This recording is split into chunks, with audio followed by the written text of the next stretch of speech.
Good afternoon, everyone. It's Gabriel Orozco and my partner Veronica Valadez of Ehecatl Philosophies, EWP. This is our second YouTube video. This is episode number 2.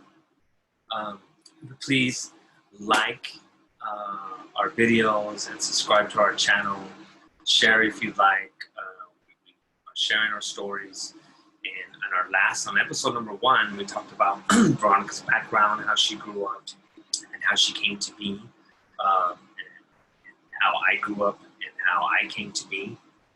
And so today we're going to kind of continue on that route, but in how our experiences as critically conscious educators and as teachers in the classroom, and what barriers we had, what pushback we had as educators, and how the ethics studies movement inspired us to establish Ehecatl Philosophies, and then what we hope to accomplish through EWP, and how all of our experiences, including us being danzantes, ethnic dancers, through our teachings, what we've learned, and how it inspires us to do the work that we're doing.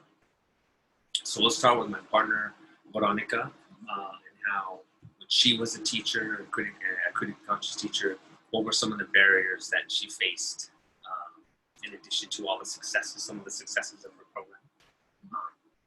So go right ahead, we'll just go back and forth. Okay, so hello everyone.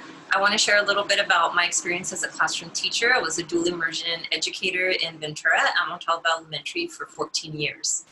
And so I went into education with a very strong background in Chicano studies, and then also being a traditional Aztec dancer already, and having been part of a lot of activism and political fights for our people for many years. And so I had that critically conscious mentality already going into the classroom, which was actually one of the reasons why I wanted to be a teacher, because I wanted to make sure that students had a more well-rounded education that was culturally relevant and culturally sustaining, and that I could teach them to be critical thinkers and to challenge the history that is typically told through a Eurocentric colonialist lens.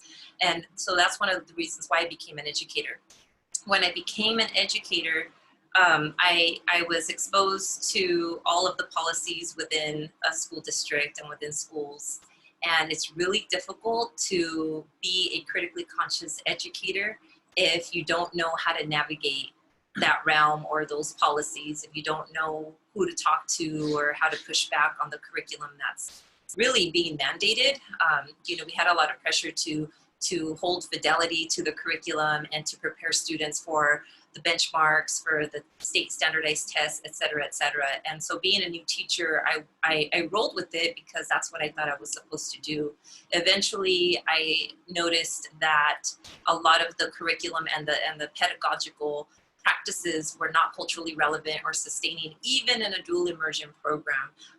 And so in a dual immersion program, it is linguistically relevant and sustaining because we are teaching both languages, English and Spanish. And with that does come some culture.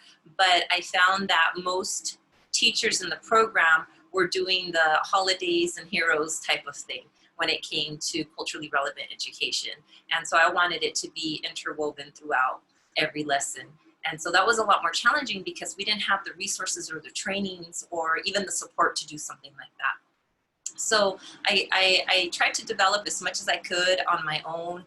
And when I would talk about it at staff meetings, I was kind of looked at as, oh, it's that teacher always trying to do something that's not required of us, always trying to add more to our load, and we don't want to deal with that. We just are trying to survive as teachers, trying to get through the curriculum, trying to get our kids ready for the test. And I understand that it isn't the teacher's fault because they're doing the best with what they can and the tools that they're given.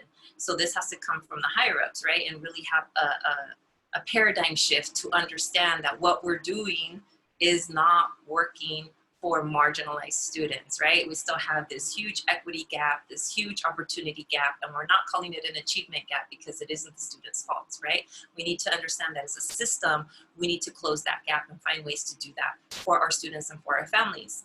And so in developing some culturally relevant units, I did that for my classroom.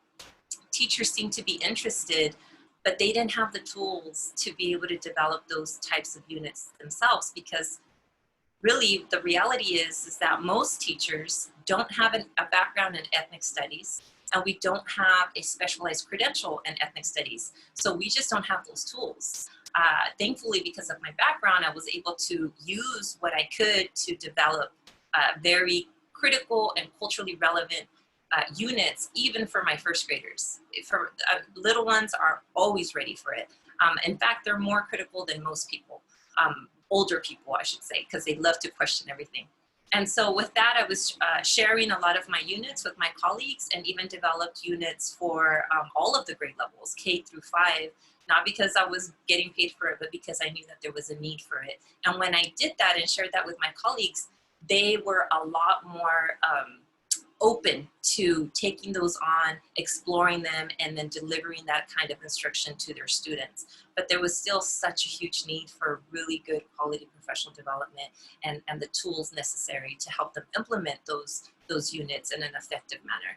And so eventually I did ask some of the administrators to push for ethnic studies and Chicano studies specifically at the high school level. They said that they would talk about it with their teachers and with their counselors. They kindly sent me a note back and said, well, we discussed it and we felt that it's just not necessary at the time, at the moment. And so that was really unfortunate. And again, it comes from that lack of exposure, the lack of understanding that teaching in culturally relevant ways does help close the equity gap. And so I just was met with not a lot of support, no support actually. They felt that what I was doing was great, but they weren't ready to institutionalize it at a much bigger level. And so that's a little bit of my experience, and we'll continue to share more as we have this conversation. What were your experiences like? Oh, they were so fun. And my experiences, I'm sure, is similar to many of our social justice educators, friends and colleagues that are part of this movement. I started teaching back in the late 90s, and when I decided to go into education, even though I have a finance degree and a minor in economics from USC, I decided to go to teaching because I felt that was the best way to impact our community. How best can we serve our community through education? So I became an elementary school teacher in my home district, and then I taught 5th grade. 5th grade is U.S. history. It starts from the colonies all the way up to westward expansion, all the way through the Civil War, all the way through World War II. So it covers that range, and I took every single section, and every section from Columbus to expansion to Civil War, I always slid in. I always did ethnic studies, even though I didn't know it was ethnic studies at the time. I'd always do Chicano studies. I always talked about the slavery, the African slave ships. I always talked about colonialism. I talked about Columbus, and I showed videos on what Columbus really did. And so what I found out is that the students were amazed, and even 5th graders, they loved the information, and they were shocked. Parents loved it. They go home and talk to their parents about it. The areas where I had trouble were my colleagues. My colleagues didn't quite understand what I was doing. The other teachers, they liked the fact that I was a male teacher at elementary school, and I had high expectations for the kids, but then they started seeing me, talk about the Zapatistas, the EZLN movement, what was happening back in the 90s, and all these, 227, 187 came out in the early 90s, and stripped bilingual education. So all these things that I would infuse and talk about with my students, but my colleagues started saying that I was anti-American, I was too radical, and so I ended up being in a silo, ended up leaving the school district because I wasn't getting any support. Nobody was trying to understand what I was doing. They just labeled me. So I went to another district and I started teaching 8th grade. And so I didn't start doing too many crazy things, meaning not too hardcore Zapatista or too much Chicano stuff, until I became tenured. And so once I became tenured, then I became department chair, and I started trying to push Chicano studies and African American studies within the curriculum. And again, students and parents, community loved what I was doing. My colleagues, and this time now it was the district administration, didn't like what I was doing. There were certain board members who didn't like the things that I was talking about. And when you walk into my 8th grade room, you could tell like I was an ethics studies teacher. But I remember the human resources, the director, she came in and she says, there needs to be a little more representation in this room. Meaning, I didn't have enough white people in the room. I didn't have enough presidents in the room because I taught language arts and history. You know, I had Chavez, I had King, I had Malcolm X, I had different people up who represented history. So then I was labeled. Again, to my students' credit, they, this was in 2006, they walked out of the schools when, I can't remember the bill, HR, the congressional bill that was going to deport all the parents and keep the kids. So the students were walking out of the classes, the high school kids came around, the students from our middle school jumped the fence and joined them. And ironically enough, I wasn't even at work that day. I wasn't even at work. And what happened was the district just assumed that it was me, that I organized the students, and that I was opening gates and doing all this crazy things. When in actuality, I wasn't. Me and another teacher at the middle school, we were both Chicanos, and there was another Chicano that was there too. We were kind of ostracized and kind of pushed out.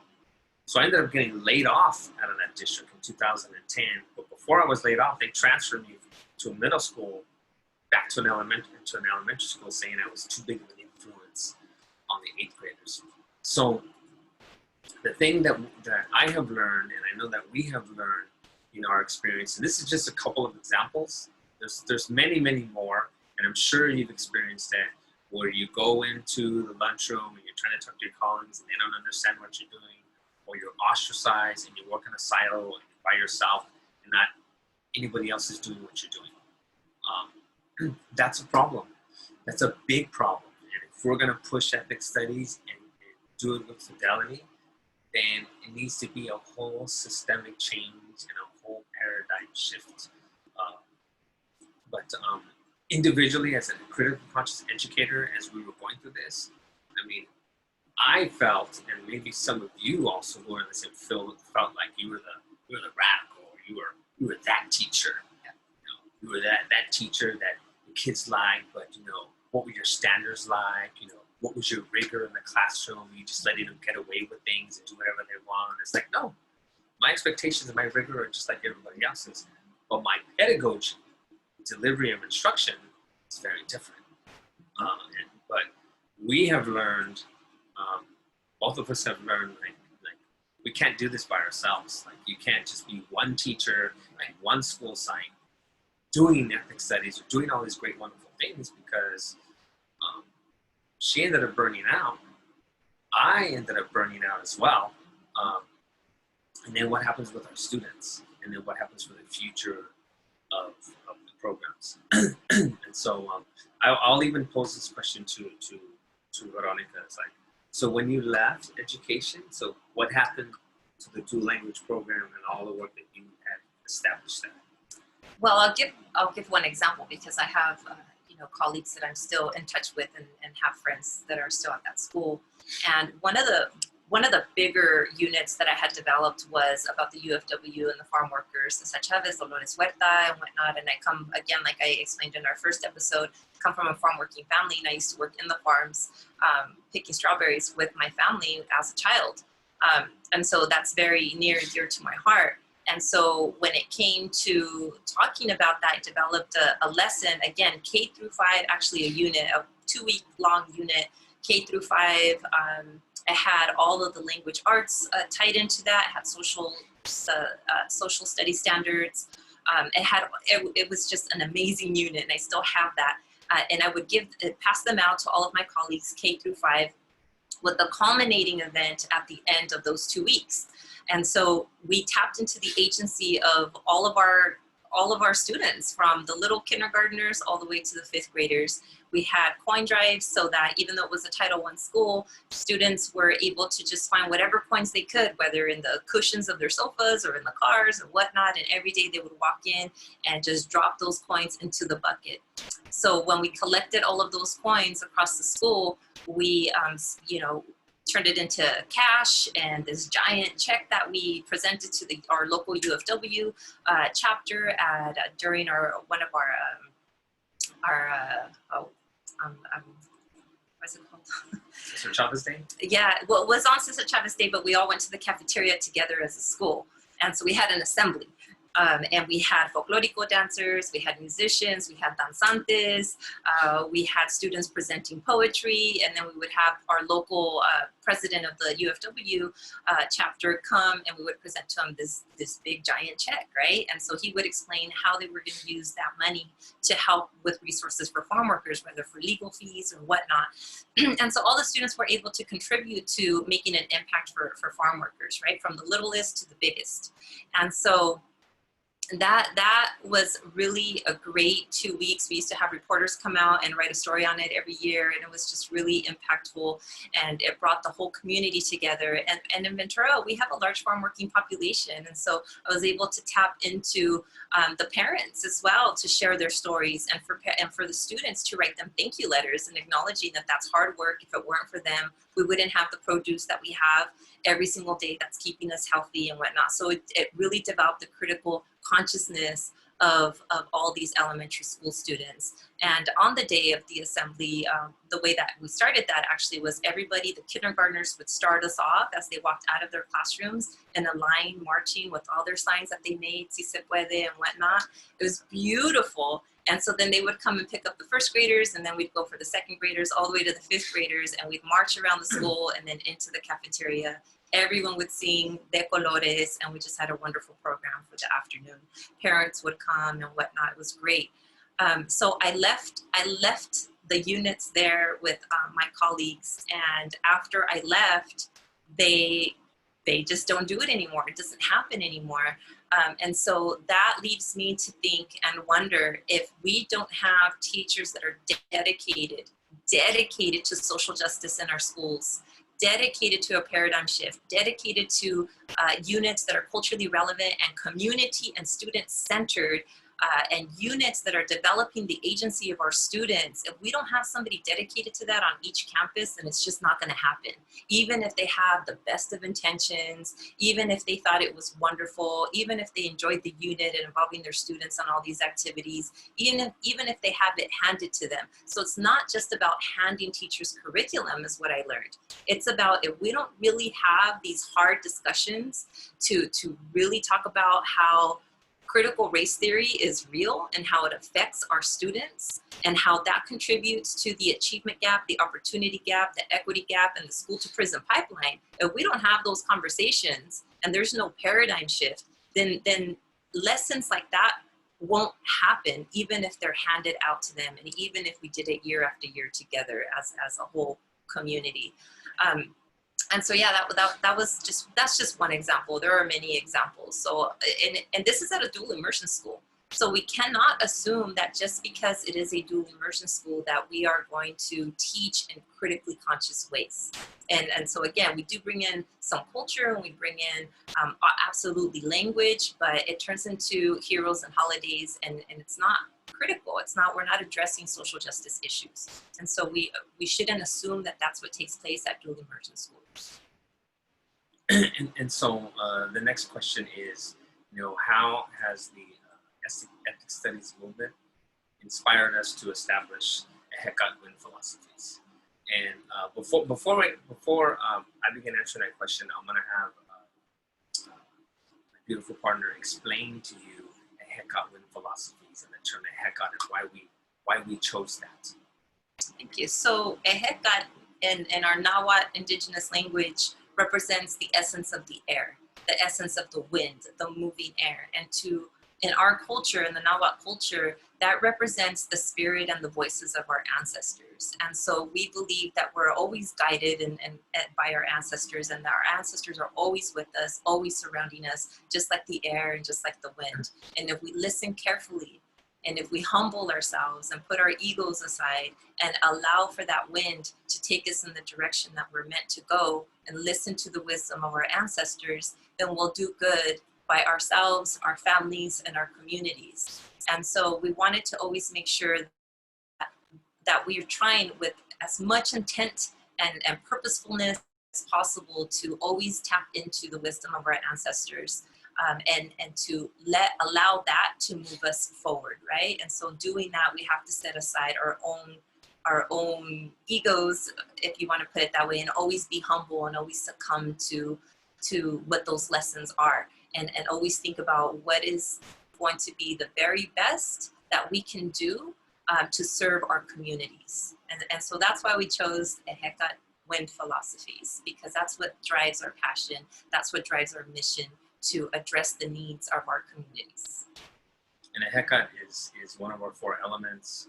Ehecatl is necessary to sustain life because it carries oxygen, and the wind goes wherever. And like our ancestors, the wind is a guide as well. And so the symbolism behind it, like Veronica explained, is the impetus for motivation and inspiration. So how has the ethnic studies movement inspired us to establish EWP? So a few years ago, the ethnic studies movement, I started hearing about MAS, Mexican American Studies, and give shout out to Chito and Sean and Jose and Norma, all of the Tucson people. We give a shout out to you, Curtis, Costa, all of you. We're giving a shout out to you all for what you all created in Tucson. And so I didn't get wind of it until they tried to, when they were trying to dismantle the program. So what it did in terms of me as an educator is like, oh, okay, so I guess I'm not the only one, because sometimes back in the day, I always feel like I'm just by myself. And so when the ethnic studies movement started happening, particularly with MAS, and started pushing it out here in ethnic studies now, then I started saying, okay, so maybe there's a chance that we could do something different in what I'm doing. I'm not going to be considered this radical, crazy, anti-American teacher. It'll just fall right in line. So for me, it's an opportunity to really do something different. And so during that time, I was asked to run for school board. And in my school district, we made ethnic studies a graduation requirement.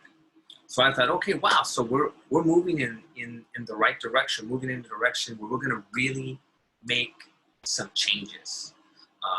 The problem is that we still have all those institutional barriers that Veronica and I experience as educators. And passing a resolution is just one of many steps that need to happen.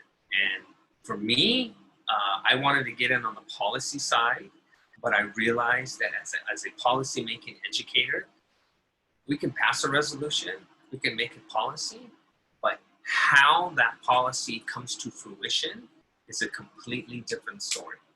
And it has to be a whole systemic change. And that's where I see where we create Ehecatl, because you have to have the professional development, you have to have the paradigm shifts. Educators need to be critically conscious. The traditional methodologies, they simply don't work for everyone. Do they work for some people? Absolutely, they work for some people. Do they work for everyone? No, they don't. So ethics studies with fidelity, using pedagogical approaches, and really building relationships. And I will be honest, in this COVID environment, and I went to my trainings as an LUSD teacher, I was really surprised that at my high school, they were talking about building relationships. They were talking about community building.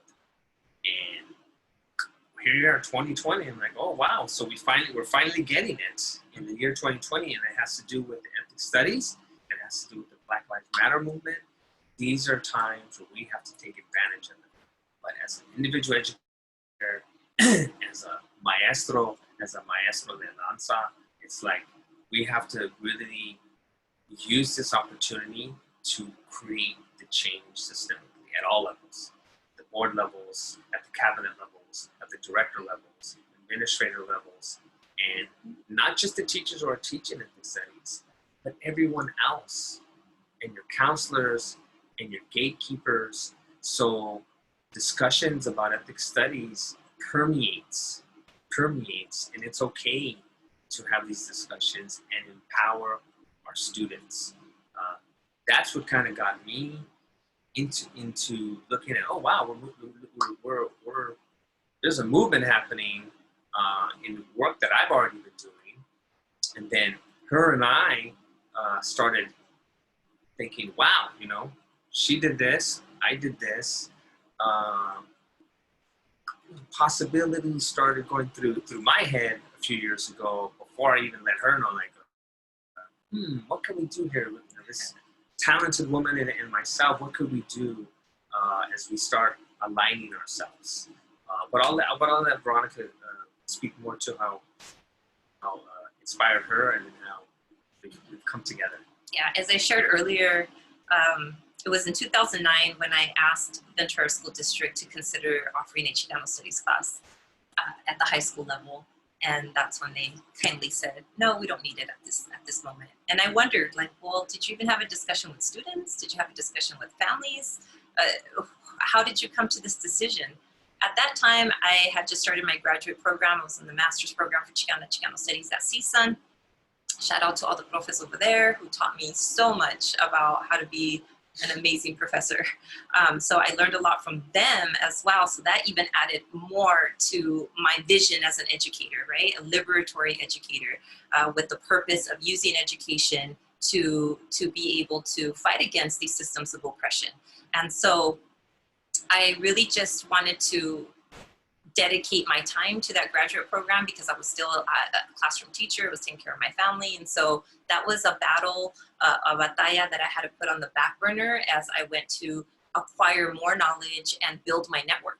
And so while I was in school from 2009 to 2012, that was right in the middle of that was when everything was happening in Tucson with the Mexican American Studies program. So by the time I finished with school and they were deep in that batalla, then it sparked this consciousness in a lot of people, both in Arizona and California, and the Southwest, and then across the nation eventually, right?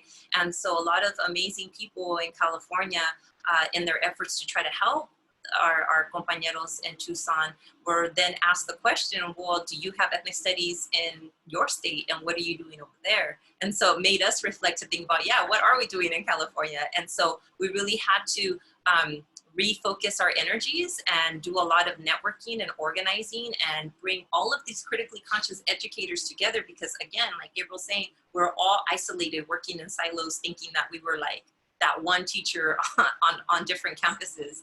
And so once we connected and understood that there's actually quite a bit of us who wanted to make this difference, who have been teaching in these ways for quite some time, then the push for ethnic studies in California began at a much larger level, right? So we put pressure on different school districts to push resolutions to make ethnic studies a graduation requirement. And so one by one, we were tackling different school districts. There's still so many school districts. The majority of the school districts in California still do not have a resolution to for making a ethnic studies a graduation requirement. However, then there's that fight for the statewide, right? Trying to make it so that the state makes it a graduation requirement, which we're still pushing for. And then the Medina bill came along, which pushed for ethnic studies curriculum to use as a guide for different schools. And there's still that batalla that's going on with all these revisions and whatnot. So all of these years have been going by and the push has been happening. And then that's when Gabriel had the idea of us coming together as ethnic studies was coming up in the state to really reach out to schools so that we can offer some training, because we understood that it's one thing to pass a resolution, that's one thing, and it's a big thing, but then the real work begins after that. The real work begins because we don't have teachers that are trained. We don't have administrators who really understand what the purpose is or what it really means. And so we understood that there was going to be a huge need in our schools to address this issue and to make sure that the fight for ethnic studies wasn't fought in vain, right? So that we don't have a watered down resolution, or that we don't have a watered down program that doesn't work and that doesn't address the equity gap, and that doesn't address behavioral issues, social emotional learning, if it doesn't address restorative justice, if it doesn't address all of these things that it's meant to address, in addition to building agency within our students so that they can critically analyze the social justice issues that are happening around us and positive ways for them to address them directly. If the school districts were going to pass resolutions and not train their teachers on how to do that, then we knew that it wouldn't really be ethnic studies, and that it would really probably fail, and then give school districts an excuse to say, well, it's not working, it's not doing what you said it would do, so we don't have funding for it, and eventually dismantle it. And we didn't want to let that happen. And so that's when we came together and established EWP, Ehecatl Philosophies, so that we can try our very best to serve our community in that way, and to offer school districts an opportunity to train their teachers critically in a really important way, so that these programs can be sustainable for the long run, because we need these programs. They save lives. And so with that, I wanted to, the last question that we're going to answer today, and we're trying to keep these discussions to less than an hour. I myself am a little ADHD, so it's hard for me to sit still all the time. Especially as a teacher, I was always one of the teachers that always walking around the room because I just couldn't sit still. But understanding that we're trying to keep it short. So the next question is, what are we trying to accomplish through Ehecatl Philosophies? And I really want to, for us, we're gonna tap into being traditional Aztec dancers and the teachings that we have learned from that, and how that has pushed us to do things for the community. So I'll go ahead and start. I've been doing Aztec dancing for over 20 years, but our group was a little different. We were a very political group. And so when I joined Danza, I was fascinated by the dancing back in the late 90s. But when I started getting involved with the group that I was getting involved with, it was much more than dancing. It was spiritual, it was intellectual, it was challenging, and it was being a warrior. And being a warrior means you fight for your community in whatever that means, in whatever area or arena that means. And so what we've learned, or what I've learned, I'll speak for myself, is that we have to give back. No matter what our background is, the fact that I dropped out of high school and that I went to, my life was changed for a year and a half. I was gone, I was away. I was in lockdown facilities. But I got to see firsthand, like, who's locked up, who's in these facilities, black and brown kids, because this is all juveniles. And most of our gente and our black brothers and sisters are locked up more so than we are in universities and colleges. So what is up with that? And so through Danza and going through protests and especially during the early 90s of 227 and 187, always going out to being willing to be on the streets, being willing to speak out in many areas. When I was getting my credential program, I did my credential program. I took classes in Costa Mesa. And so I was the one, there were maybe like two people of color in there, and I was the one that was fighting all the other teachers about English language learners and what it means to grow up brown or black, and all these obstacles that we have and how difficult it is that we have to navigate through. Whereas other people who come from privilege don't. And so through Lance, I've learned, like, we have to give back to our community. What's the best way to give back to community? I thought at the time was to be a teacher. Like, I could be a teacher, I can still raise my children, and I can still be out there and an activist. But through this ethnic studies and everything that's happening, and the talents and the skills and experience that Veronica and I have, in addition to being danzantes and knowing as a danzante, like, you have to take care of your circles, right? You have to take care of your people. And so that is part of the passion that drives us, and part of the having the indigenous epistemologies and that ancestral knowledge to say, we're not here for ourselves. We're here because we're here to make a difference. We want to make an impact. Not only are we going to be successful people in society that contribute, but we want to help. And we want to help the most marginalized groups. And we want to help our gente, we want to help our Black brothers and sisters, our Asian brothers and sisters, our LGBTQ+ community. And how best to do that? By creating something to build our agency, to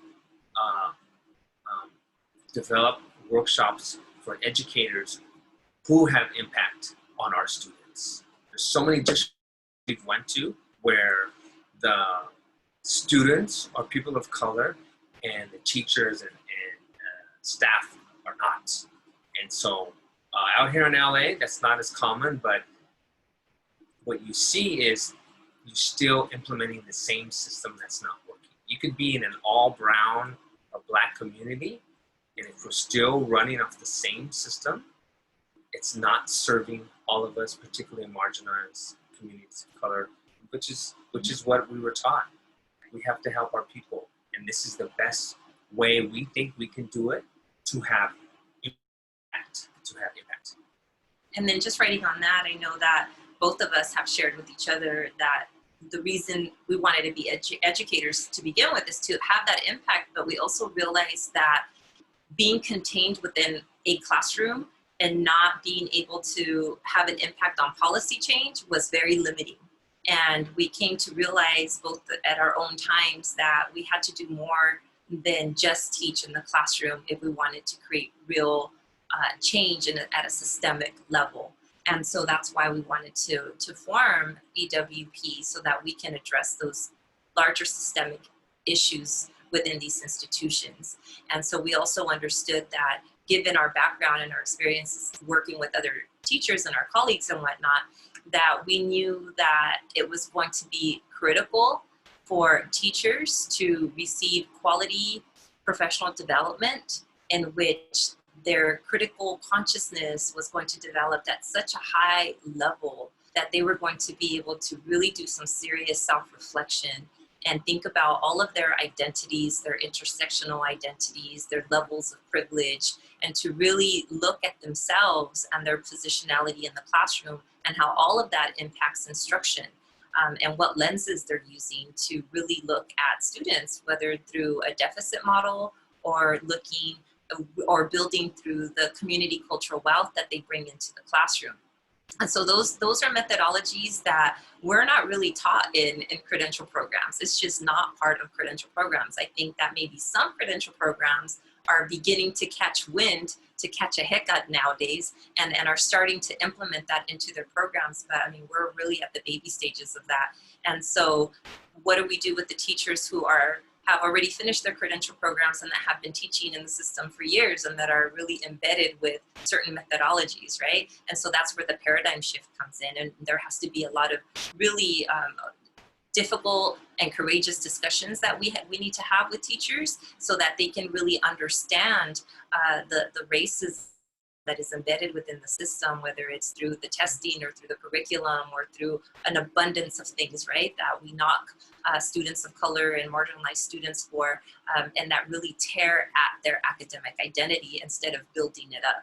And so through EWP, our goal is to provide quality professional development training for teachers and walk them through this critically conscious development. Not to say that teachers don't have critical consciousness, but we need to develop it at a much, much higher level, just like efficiency. There's always room for growth. Even for us, we're always growing and looking to learn in different ways. And we learn from the teachers as much as they learn from us. And so there's always room for growth. There's always room for gathering more knowledge and being better educators that are going to help heal the traumas, not even of ourselves as educators, really reflect on our own traumas and help heal those traumas, and then be able to heal our classrooms and heal our students and decolonize our spirits and decolonize our classrooms, decolonize education, and have that ripple effect where it comes from the educator to the students in the classroom, to the campus, to the district, and then have that impact in the community. And so, and like April is explaining, that comes from the indigenous methodologies that we've learned for decades now, right? That we have to start with our own self. We have to reflect with our own self and learn to love ourselves and really look at the attributes that we have and develop those so that we can offer them in a good way to our community.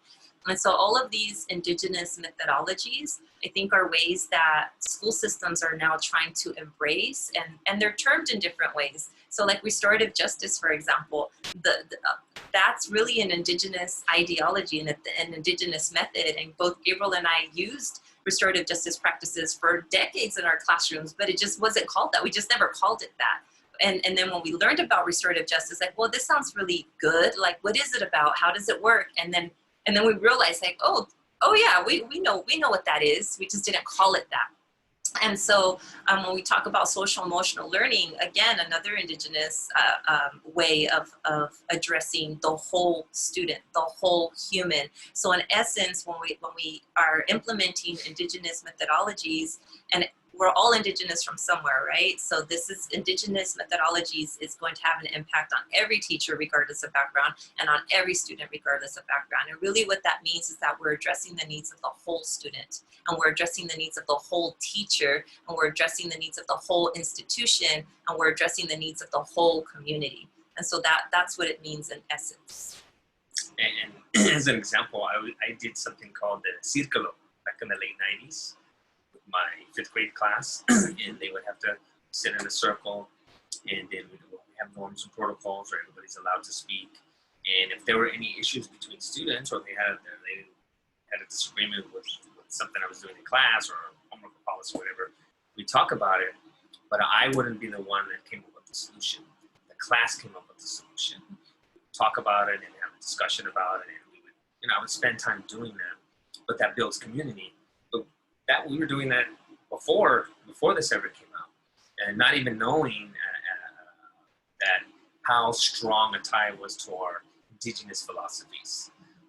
And those of you that are colleagues and are in our social justice educators, you know how much the students love this. You know how they just soak it in and adore when you do that with them. So bringing everything back.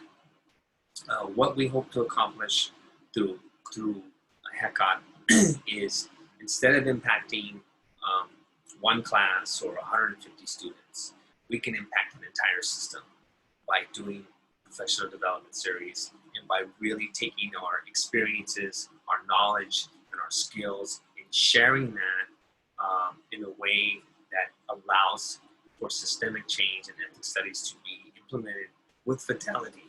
Not a token class or a token teacher or even a token TOSA. It has to be more than that. So we feel like we can apply the knowledges that we have and the things that we've already done to help districts do this. But even beyond that, like, we do this because we love ourselves. We love ourselves as Indigenous people, and we love our community. Families, and we do this for our community because we need the numbers to change. The numbers have to change. Okay, so it pretty much wraps up episode number 2, número 2, Ome. And you please like and subscribe. Watch the video. I'm not sure if we've allowed comments, but if you have comments, or send us something and say, look, do this, or you want us to talk about something in particular, we will. We do have a list of things that we want to bring in and discuss, but we're doing this because we feel people need to know who we are and know why we do what we do and where we want to go with this. The main impetus for us is create systemic change that helps marginalized communities.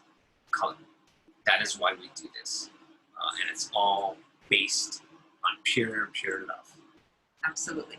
Please like and subscribe to our channel. Comments or email us if necessary. You can email us at ehecatl@gmail.com. We also have a website. We're also on Facebook, Twitter, and Instagram. So feel free to send us a message, and we'll respond when we can. All right? Bye, everyone. Yes.